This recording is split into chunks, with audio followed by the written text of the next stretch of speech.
दोस्तों आसाम में हालात लगातार बिगड़ते नजर आ रहे हैं। कार्बी एंगलांस इलाके से हिंसा की गंभीर तस्वीरें सामने आई। यहां एक बीजेपी नेता के घर को आग के हवाले कर दिया गया है। बीते 3 दिन से इंटरनेट सेवाएं बंद हैं और पूरे क्षेत्र में तनाव बना हुआ है। आगजनी, तोड़फोड़ और हिंसक झड़पों में अब तक 2 लोगों की मौत की पुष्टि हो चुकी है, जबकि 45 से अधिक पुलिसकर्मी घायल बताए जा रहे हैं। प्रदर्शनकारियों ने कई जगह पर जमकर उत्पात मचाया, जिसके चलते प्रशासन को सख्त कदम उठाने पड़े हैं। अब समझते हैं पूरा मामला क्या है। दरअसल असम के कार्बी एंगलांस क्षेत्र में बाहरी बनाम स्थानीय का मुद्दा लंबे समय से विवाद का कारण बना है। 23 दिसंबर को पश्चिम कार्बी एंगलांस जिले में स्थित उस समय हालात बिगड़ गई जब अतिक्रमण हटाने की मांग को लेकर आंदोलन शुरू हो गया है। प्रदर्शन के दौरान कई दुकानों में लूटपाट की गई, वाहनों को आग लगा दी गई और कार्बी एंगलांस स्वायन परिषद के एक वरिष्ठ कार्यकारी सदस्य के पैतृक घर को भी जला दिया गया। बताया जा रहा है कि ये बीजेपी से जुड़े हुए नेता थे। साथ ही साथ स्थिति को नियंत्रण करने के लिए प्रशासन ने इंटरनेट सेवाएं निलंबित कर दी और कर्फ्यू लगा दिया गया। हालांकि अब भी हालात पूरी तरह सामान्य नहीं है। इलाके में अतिरिक्त सुरक्षा बलों की तैनाती कर दी गई है। इस हिंसा से पहले पश्चिम कार्बी एंगलांस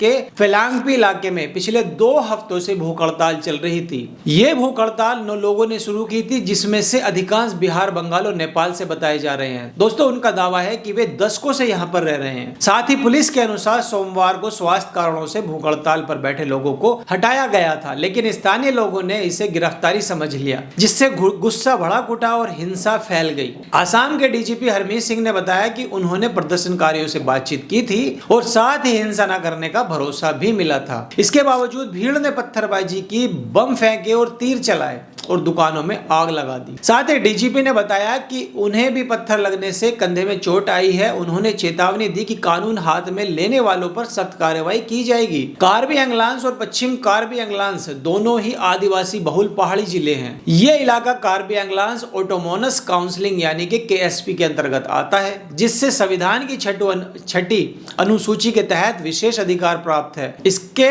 तहत स्थानीय समुदाय को जमीन पर स्वायत्तता दी गई है। यहाँ पर पीजीआर, वीजीआर जैसी जमीनें अंग्रेजों के दौर से मौजूद हैं, जिन्हें मवेशियों के चारगाह के लिए सुरक्षित रखा गया था। इन जमीनों का उद्देश्य पशुपालन के लिए स्थानीय चारगाह सुनिश्चित करना है। हालिया हिंसा के दौरान तुलीराम रोगांस के पैतृक घर को भी आग के हवाले कर दिया गया। प्रदर्शनकारी इस बात से नाराज थे क्योंकि इसके बाद ये कहा गया कि अतिक्रमण हटाना संभव नहीं है, क्योंकि ये मामला गुवाहाटी हाईकोर्ट में पहले से ही विचाराधीन है। असल में दोस्त ये विवाद स्थानीय आदिवासियों और कथित बाहरी लोगों के बीच का है। कार्बी समुदाय का कहना है कि बिहार, नेपाल और अन्य राज्यों से आए लोग यहाँ पर बसकर उनकी जमीनों पर कब्जा कर रहे हैं। इस अतिक्रमण के खिलाफ सालों से प्रदर्शन होते रहे हैं और हर बार हालात बिगड़ने का खतरा बना रहता है। 1980 के दशक में अंत के यह क्षेत्र जाति, हिंसा, हत्याएं, अपहरण और उगाही जैसी घटनाओं से भी जुड़ा रहा है। पहले यहाँ अलग अलग राज्य की मांग उठी थी, लेकिन बाद में स्वास्थ्य परिषद के तहत मिली व्यवस्था पर सहमति बन गई। मौजूदा हिंसा की जड़ भी